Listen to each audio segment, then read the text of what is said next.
তুই ক্ষেতের মধ্যে কি কর তোরা আমি এইখানে ক্ষেতের মধ্যে নামতে গেছে তুই ক্ষেতের মধ্যে কি কর গাছগুলো ভাঙ্গে ভাঙ্গে কি অবস্থা হ্যাঁ ক্ষেতের মধ্যে কি কর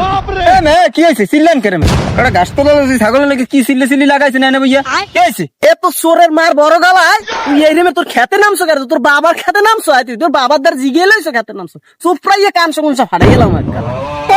আমার খেতে আইছেন কারা গাছ নিতে আইছি ছাগলের লাগে আমি যা পারতেন এই কইতে আছেন মই লাগাম দিয়ে কতক্ষণ নামে লাগাইছেন নাকি লইছি কটা ছাগলের লাগে গাছ তুলতে আছি চোর মোর কই আমি লানাস্থানি কই আইছেন তোর বাপে হলে চোর তুই এখন চোর হইছো তুই আবার বড় বড় কথা কাও জোর জোর কথা একটা মনে কর একটা কামসা ফাড়াই যাবে মাতারি গো ভাই এবারে গাছের লাগে আমি আমার মারছেন না আমি মেম্বারদের বিচার দিয়ে বুঝাইলাম আমার গাছ যা মেম্বার আমি হয়তো দুদিন পরে মরবো। তুই যা যা দেখ মানে তোর মেম্বার বাবা কি করে যা তোর মেম্বার বাবা কোন রুমবাটা ছেড়ে দেখ মানে তুই যা তোর বাবার লাগে আমি খাই যা কি বিচার দিয়ে দিবি দেখ মানে যা